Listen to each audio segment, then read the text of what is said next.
जय Hind and hello guys, स्वागत है आपका आपके अपने YouTube चैनल ज्ञानदेह होस्ट में। और इस वीडियो में मैं आपको बताने वाला हूं बॉर्डर सिक्योरिटी फोर्स यानी कि BSF constable tradesman vacancy 2025 apply online process के बारे में, जहां पर आपको लेटेस्ट अपडेट के साथ में सभी प्रॉब्लम के हल सहित फॉर्म कैसे फिल करना है इसके बारे में संपूर्ण जानकारी दी जाएगी। गाइस ये वीडियो मैं आपके लिए स्पेशली इसलिए क्रिएट कर रहा हूँ क्योंकि लगातार आपके काफ़ी अलग अलग सवाल आ रहे हैं, तो ऐसे में आपको कमेंट के माध्यम से इतने सारे सवालों का आंसर करना पॉसिबल नहीं है। और अगर आपको वहां पर आंसर दे दिया भी जाए तो आप वहां पर वो इन्फॉर्मेशन ऐसे नहीं समझ पाते जैसा कि आप वीडियो को देख करके समझ पाते हैं, इसलिए स्पेशली क्रिएट की जा रही है। और जब तक ये भर्ती का प्रोसेस कंप्लीट नहीं हो जाता, समय समय पर आपको इसी प्रकार से वीडियोज़ मिलती रहेगी ताकि जो भी आपके सवाल डाउट है उनका सोल्यूशन आपको मिल सके और आप अपने फॉर्म को बिना किसी मिस्टेक के भर सके। तो इसके लिए गाइज अगर आपने अभी तक वीडियो को लाइक शेयर नहीं किया कर दीजिए, ताकि आप लोग जितना इस वीडियो को शेयर करें उतना ही लोगों तक ये जानकारी पहुंचे और कोई भी कैंडिडेट से कोई भी गलती फॉर्म को भरते समय न हो। और इसके अलावा आप चैनल को सब्सक्राइब जरूर कर लेना, क्योंकि अगर आपने सब्सक्राइब नहीं किया तो आप कोई ना कोई महत्वपूर्ण वीडियो मिस कर जाएंगे। वैसे मैं ऑल इंडिया लेवल पर जो भी वैकेंसीज निकलती है उसके फॉर्म फिलअप की वीडियो बनाता हूं और सबसे पहले बनाता हूं, क्योंकि इंडिया का सबसे पहले वीडियो प्रोवाइड कराता है फॉर्म की वो यही चैनल है। और अगर आपको यकीन नहीं है तो आप इसको एक बार सब्सक्राइब कर लीजिए और उसके बाद में कोई वैकेंसी आने दीजिए और उसके बाद आप खुद ही डिसाइड कर लीजिएगा कि ये वो चैनल है या नहीं है। अब चलिए अगेन पॉइंट पर आते हैं। गाइज अगर आपने वीडियो के डिस्क्रिप्शन से लिंक को ओपन नहीं किया तो आप इसको ओपन कर लीजिए और यहाँ से इन्फॉर्मेशन को एक बार समझ लीजिए, जहाँ पर आपको जानने को मिलेगा कि वैकेंसी 3588 पोस्ट पर निकाली है। फीस इसमें जनरल OBC EWS के लिए 100 है, SC ST ex serviceman female के लिए कोई फीस नहीं है। पर यह पूरा सच नहीं है। जी हाँ, आपने सही सुना, पूरा सच ये है कि फीस तो कोई नहीं है, बट आपसे BSF एक तरह से आपका C बना करके आपसे अलग वे में फीस ले रहा है। और वो क्या है? वो है आपका पोर्टल चार्ज। वैसे जब कोई गवर्नमेंट को फीस नहीं लेनी होती तो वो कोई भी फीस नहीं लेता, चाहे वो पोर्टल चार्ज हो या फिर प्रोसेसिंग चार्ज हो।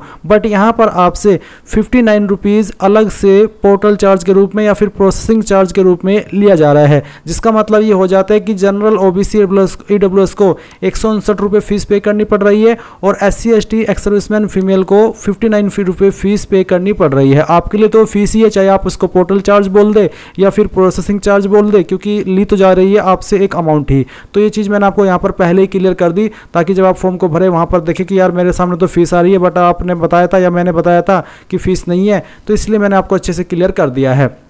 फॉर्म आप लोग 23 अगस्त 2025 तक भर पाएंगे। अब आप यहाँ पर ये जानेंगे कि कौन से ट्रेड में किस कैटेगरी में कितनी वैकेंसी निकाली गई है। कांस्टेबल कुक के लिए यहाँ पर काफ़ी वैकेंसी है, आप देख सकते हैं 1462 और वाटर कैरियर के लिए भी 699 वैकेंसी है, वाशरमैन के लिए 320 और कांस्टेबल स्वीपर के लिए 652। ये वो ट्रेड है जिन पर गाइज आपसे जो एक्सपीरियंस है या फिर जो 10वीं के अलावा क्वालिफिकेशन है वो नहीं मांगी है, क्योंकि स्वीपर का कोई सर्टिफिकेट नहीं होता, आपको बस सफाई के काम आने चाहिए। इसी प्रकार से वाटर कैरियर है और जो आपका कुक है उसमें आपको स्किल आनी चाहिए कुक की, तभी आप एलिजिबल हो पाते हैं। और मैं आपको यहाँ पर एजुकेशनल क्वालिफिकेशन के सेक्शन से ये भी बता दूँ कि जो कोबलर है, टेलर है, वाशरमैन है, बार्बर है, स्वीपर है, खोजी है, इन पर आप 10वीं के माध्यम से अप्लाई कर पाएंगे। और साथ ही साथ जो भी आप ट्रेड पर अप्लाई कर रहे हैं उसकी नॉलेज आपको होनी चाहिए। ऊपर जो आप ये ट्रेड देख पा रहे हैं उन पर आपसे 10वीं के अलावा उसका सर्टिफिकेट भी मांगा है जिस भी ट्रेड में आप अप्लाई कर रहे हैं। तो ये चीज़ आपको समझ में आ गई। अब आप थोड़ा सा नीचे आएंगे तो आपका एग्जाम पैटर्न, फिजिकल कंडीशन ये सब देखेंगे और साथ ही साथ जानेंगे कि कौन से ट्रेड पर क्या काम आपको करना होगा।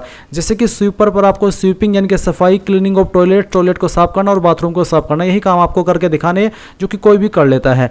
वाशरमैन पर आपको कपड़े क्लोथ करके दिखाने हैं। वाटर कैरियर में आपको washing of utensil, kneading of atta for making यानी कि आटा गूंदना, making chapatis for about 100 man and cutting of vegetables, ये काम आपको वाटर कैरियर की पोस्ट पर करने होते हैं। इसमें एक यही ऐसा काम है जिसमें आटा गूंदना और रोटी बनाना। अगर आपको नहीं आता सीख लीजिए, आपके पास काफ़ी टाइम है, सर्टिफिकेट की कोई आवश्यकता नहीं है और आप फिर इस पोस्ट पर फुल्ली एलिजिबल होंगे अप्लाई करने के लिए। और ट्रेड टेस्ट भी आपका 100 बहुत ही अच्छे से पास हो जाएगा अगर आपको अच्छे से रोटी बनाना और आटा गूंदना आ गया।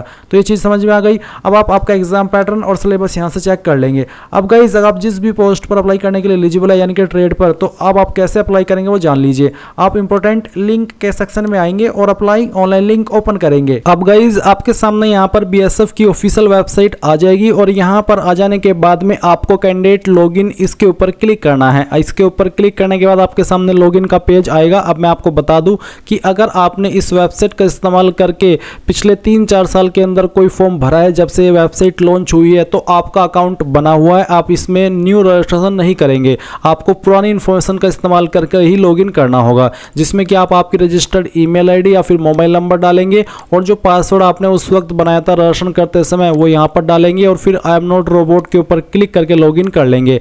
अगर आपको आपका रजिस्टर्ड ईमेल आईडी और नंबर याद है बट पासवर्ड भूल चुके हैं तो आप फॉरगॉट पासवर्ड इसके ऊपर क्लिक करना है एंड देन आप यहाँ पर आपकी रजिस्टर्ड ईमेल आईडी और जो आपका पासवर्ड है, यानी कि कोई एक चीज़ यहाँ पर आपको डालनी है, या तो आपकी रजिस्टर्ड ईमेल आईडी या फिर आपका रजिस्टर्ड नंबर, और उसके बाद आई एम नॉट रोबोट के ऊपर क्लिक करके सबमिट करना। देन गाइज यहाँ पर आपको आपकी डिटेल्स ईमेल और मैसेज के माध्यम से सेंड कर दी जाएगी, जिसका इस्तेमाल करके आप यहाँ पर लॉगिन हो जाएंगे। पर गाइज अगर आप फ्रेशर है, आपने इस वेबसाइट का इस्तेमाल करके अभी तक कोई फॉर्म भरा ही नहीं, पहली बार ये फॉर्म भरेंगे, तो आपको रजिस्टर हियर न्यू कैंडिडेट के नीचे जो लिंक है इसके ऊपर क्लिक करना होगा। देन आपके सामने कुछ ऐसा इंटरफेस आएगा। अब आप यहाँ पर आपका नाम एंटर करना। ये नाम जो आप एंटर करेंगे ये आपको 10th के सर्टिफिकेट के अकॉर्डिंग एंटर करना है। फिर आपका मोबाइल नंबर जो कि आप रजिस्टर करना चाहते हैं, और उसके बाद में आपकी रजिस्टर जो आप ईमेल आईडी रजिस्टर करना चाहते हैं वो ईमेल आईडी। तो ये दोनों चीज़ आप यहाँ पर जब डाल देंगे तो आपको जनरेट ओटीपी इसके ऊपर क्लिक करना है। इसके बाद गाइज आपके सामने यहाँ पर ओटीपी वेरिफिकेशन का पेज आएगा। कहने का मतलब ये है कि आपको आपके नंबर और ईमेल दोनों पर ओटीपी सेंड किए जाएंगे। जैसे ही आप वो ओटीपी वेरीफाई कर देंगे तो आपके सामने एड्रेस डिटेल का सेक्शन आ जाएगा। गाइज मैं आपको बता दूं कि मेरी प्रोफाइल यहाँ पर पहले से बनी हुई है, इसलिए मैं आपको अपनी प्रोफाइल को एडिट करके यहाँ पर दिखाने वाला हूँ। आपके सामने जो ऑप्शन है वो नए सिरे से आएंगे। जैसे कि मैंने अभी आपको बताया कि पहले पर्सनल डिटेल आएगी और उसके बाद में ये एड्रेस डिटेल आएगी। तो आप यहाँ पर आपका जो परमानेंट एड्रेस है वो फिल करेंगे। तो जो भी परमानेंट एड्रेस है वो आप परमानेंट एड्रेस के सेक्शन में फिल करना, और फिर जो आपका पिन कोड है वो यहाँ पर आपको फिल करना है। उसके बाद आप आपकी स्टेट सिलेक्ट कर लेंगे। फिर जो आपकी डिस्ट्रिक्ट है वो आपको यहाँ पर सिलेक्ट कर लेनी है एंड देन जो आपका विलेज सिटी है, गांव शहर है, वो आपको यहाँ पर लिखना होगा। आपका नज़दीकी पुलिस स्टेशन कौन सा है वो भी आप यहाँ पर फिल कर देंगे। फिर आपका डाकघर कौन सा है वो डाकघर आप यहाँ पर लिखेंगे एंड देन जो आपकी तहसील है वो भी आपको यहाँ पर खुद से टाइप कर देनी है। फिर नीचे आएगा कोरस्पोंडेंस एड्रेस। कोरस्पोंडेंस एड्रेस का मतलब होता है प्रेजेंट एड्रेस, और नीचे एक लाइन है सेम एज परमानेंट एड्रेस, यानी कि अगर आपका प्रेजेंट एड्रेस यानी कि कोरस्पोंडेंस एड्रेस और परमानेंट एड्रेस सेम है, एक ही है, अलग अलग नहीं है, तो आप इस बॉक्स को टिक कर देना। अगर अलग अलग है तो अनटिक करके अलग से नीचे अपना प्रेजेंट एड्रेस भर दीजिएगा। फिर आप यहाँ पर सेव एंड नेक्स्ट के ऊपर क्लिक करेंगे। इसके बाद आपके सामने यहाँ पर अदर डिटेल का सेक्शन आएगा। तो सबसे पहले आपसे पूछे डू यू हैव एनसीसी, क्या आपके पास एनसीसी प्रमाण पत्र है? अगर है तो यस, नहीं तो आप नो करेंगे। फिर पूछा क्या आपके पास खेल उपलब्धि प्रमाण पत्र है? अगर आपके पास है तो आप यहाँ पर यस करना, नहीं तो आप इसमें भी नो कर देना। फिर आएगा फिजिकल स्टैंडर्ड्स। तो आपका फिजिकल स्टैंडर्ड क्या है? आपकी हाइट कितनी है वो आपको सेंटीमीटर के अंदर यहाँ पर लिख करके बतानी है। चेस्ट आपकी कितनी है वो आपको यहाँ पर बतानी है सेंटीमीटर में, और फिर वजन आपका कितना है कम से कम वो वजन आपको यहाँ पर लिख देना है। फिर आएगा ब्लैक लिस्ट डिक्लेरेशन। इसमें कुछ सवाल पूछे जैसे कि is there any criminal case pending against you, क्या आपके ऊपर कोई जो क्रिमिनल केस होते हैं वो पेंडिंग है? अगर है तो यस, नहीं तो आप नो करेंगे। फिर इज कम्युनल गुजरात रियोट, यानी कि जो कम्युनल दंगा हुआ था 2002 में गुजरात में, तो क्या आप उससे प्रभावित है? अगर हाँ तो यस, नहीं तो आप नो करेंगे। इसके बाद में is candidate who had ordinary been domiciled in the state of Jammu and Kashmir from 1/1/1980 to 31/12/1989, यानी कि आपसे पूछा कि क्या आप 1/1/1980 से लेकर के 31/12/1989 के बीच जम्मू एंड कश्मीर के निवासी थे? अगर हाँ तो यस, नहीं तो आप नो करेंगे। फिर आपको सेव नेक्स्ट के ऊपर क्लिक करना है। इसके बाद आपके सामने क्वालिफिकेशन की जानकारी आएगी। मैंने पहले से जानकारी ऐड करके रखी है, मैं आपको इन्हीं से जानकारी बताने वाला हूं कि कैसे आपको फिल करनी है। तो सबसे पहले आप यहां पर इसमें एसएससी मैट्रिक हाई स्कूल ये सेलेक्ट करना। फिर आपको 10वीं का सर्टिफिकेट नंबर यहां पर डालना होगा एंड देन आपने किस साल के अंदर 10वीं पास कर ली थी वो साल आप सेलेक्ट कर लेंगे। स्टेट यानी कि कौन सी स्टेट से आपने पास किया वो सेलेक्ट करेंगे और किस बोर्ड से की है। अगर आपका स्टेट बोर्ड है, स्टेट बोर्ड होता है आपका, जैसे कि अगर आप यूपी से है तो स्टेट बोर्ड हुआ यूपी बोर्ड, तो आप स्टेट बोर्ड भी सिलेक्ट कर सकते हैं, या फिर सीबीएसई या फिर ICC या फिर अदर बोर्ड, या फिर अगर आपको यहाँ पर आपके बोर्ड का ऑप्शन देखने को मिल रहा है तो आप वो भी सिलेक्ट कर सकते हैं। तो आपका जो भी बोर्ड है वो आप सिलेक्ट कर लेना और फिर ऐड के ऊपर क्लिक करना। उसके बाद ये जानकारी आपके नीचे की तरफ इस तरह से ऐड हो जाएगी जैसे कि आप वीडियो में देख सकते हैं। अब आपको सेम वे में आपकी सेकंड क्वालिफिकेशन की जानकारी देनी है। अगर आपने 12वीं की है तो आप इंटरमीडिएट सेलेक्ट कर लेंगे, फिर आपका 12वीं का सर्टिफिकेट नंबर, उसके बाद में किस साल के अंदर 12वीं पास की है वो, एंड देन आपकी स्टेट कहाँ से की है और फिर आपका बोर्ड, और उसके बाद जैसे ऐड करेंगे वो इन्फॉर्मेशन आपकी यहाँ पर ऐड हो जाएगी। फिर गाइज अगर आपने ITI की है तो आप यहाँ पर इसमें जो ITI का ऑप्शन है वो सिलेक्ट कर लेंगे, सर्टिफिकेट नंबर डालेंगे, पासिंग ईयर सेलेक्ट करेंगे, आपका स्टेट सेलेक्ट करेंगे और फिर आपका बोर्ड का नाम, एंड देन ऐड के ऊपर क्लिक करेंगे तो आपकी जानकारी ऐड हो जाएगी। तो जो भी क्वालिफिकेशंस आपके पास है वो सभी आप यहाँ पर ऐड कर देना, और जो नहीं है वो आपको नहीं करनी है। अब सिंपली जैसे आपकी क्वालिफिकेशन ऐड हो जाए तो आप नेक्स्ट के ऊपर क्लिक कर दीजिएगा। अब आएगा वर्क एक्सपीरियंस का सेक्शन। तो आपसे पूछे कि क्या आप एम्प्लॉयड है, सेवारत है, अगर है तो आपको यस करना है। यस करने के बाद में आपको बताना है कि पास्ट में थे या फिर प्रेजेंट में, अगर पास्ट में तो पास्ट और अगर प्रेजेंट में तो प्रेजेंट। उसके बाद में एक्सपीरियंस टाइप, किस तरह का एक्सपीरियंस था वो आपको यहाँ पर सेलेक्ट करना होगा जैसे कि यहाँ पर आपको दिया है। अगर मान लीजिए आप इसमें यस कर रहे हैं और आपको बताना कि मैं पास्ट में था, तो फिर आपको बताना होगा इनमें से कौन से ट्रेड के अंदर था। जो ट्रेड यहाँ पर कुछ मेंशन किए गए हैं तो इन ट्रेड को आपको बता देना है। उसके बाद में आपको एम्प्लॉयमेंट टाइप बताना होगा कि कौन से डिपार्टमेंट के अंदर थे, जैसे कि central government, Uttarakhand state government, Uttarakhand, ये सब ग्रुप C, ग्रुप D या फिर अदर, तो जो भी है वो आपको यहाँ पर सिलेक्ट कर लेना होगा। फिर नेचर ऑफ एम्प्लॉयमेंट क्या था, टेम्परेरी, परमानेंट, कॉन्ट्रैक्चुअल, जो भी था वो आप सिलेक्ट करेंगे। किस डेट में आपने वर्क ज्वाइन किया था वो डेट सेलेक्ट करेंगे, कब तक आपने वर्क किया था वो डेट यहाँ पर आपको सिलेक्ट करनी होगी। नेम ऑफ पोस्ट के अंदर आपको उस पोस्ट का नाम देना है जिस पोस्ट पर रह करके आपने काम किया है, और इंस्टीट्यूशंस, डिपार्टमेंट, ऑर्गेनाइजेशन के अंदर उस कंपनी का नाम या फिर उस जगह का नाम जहाँ पर आपने काम किया है वो डिटेल्स डालेंगे और फिर सेव के ऊपर क्लिक कर देंगे। तो ये इन्फॉर्मेशन आपकी ऐड होकर के यहाँ पर नीचे आ जाएगी। अगर आपके पास एक्सपीरियंस नहीं है तो आप नो करेंगे और नो करने के बाद यहाँ पर नीचे आएंगे और नेक्स्ट के ऊपर क्लिक कर देंगे। इसके बाद में गाइज आपके सामने यहाँ पर सर्टिफिकेट्स और डॉक्यूमेंट का सेक्शन आ जाएगा। यहाँ पर आपको जैसे कि आपका फोटो है वो अपलोड करना है, आपका सिग्नेचर, आपका 10वीं का सर्टिफिकेट, आपका 12वीं का सर्टिफिकेट, अगर आपने ग्रेजुएशन की जानकारी भरी है तो उसका सर्टिफिकेट, ITI की इन्फॉर्मेशन भरी है तो उसका certificate, SC ST EWS candidate है तो उसका सर्टिफिकेट, अगर आपने एक्सपीरियंस की इन्फॉर्मेशन भरी है तो उसका भी सर्टिफिकेट अपलोड करना है। अब ये जो सर्टिफिकेट्स या फिर इमेज आप अपलोड करेंगे किस फॉर्मेट में करने वो भी जान लीजिए। जो आपका फोटो है, ये जो आपका फोटो है पासपोर्ट साइज का, इसका जो साइज है वो आपको रखना है 30 से 100 KB, सिग्नेचर का साइज रखना है 20 से 50 KB, क्वालिफिकेशन का सर्टिफिकेट, एक्सपीरियंस सर्टिफिकेट का साइज रखेंगे 30 से 100 KB। फॉर्मेट आपका यहाँ पर इनमें से कोई भी चल जाएगा, चाहे JPG हो, चाहे JPEG या फिर PNG या फिर PDF, यानी कि इनमें से कोई भी फॉर्मेट चल जाएगा। और आपको बोला है all experience be uploaded in single PDF file, यानी कि अगर आपके पास एक्सपीरियंस में एक से ज़्यादा इमेज है या फिर आपके सर्टिफिकेट जो आप अपलोड करें उनमें एक से ज़्यादा इमेज है तो आपको उनको PDF के फाइल के अंदर बना करके अपलोड करना है, जिसमें कि आप एक साथ में 3-4 फोटो ऐड कर लेते हैं। कैसे करना है वो आप जान लीजिए। मान लीजिए आपको फोटो अपलोड करना है, मैं आपको दिखाता हूँ अपलोड करके। मैं इसको डिलीट करता हूँ जो मेरा पहले से अपलोड है, यहाँ से मैंने इसको डिलीट किया।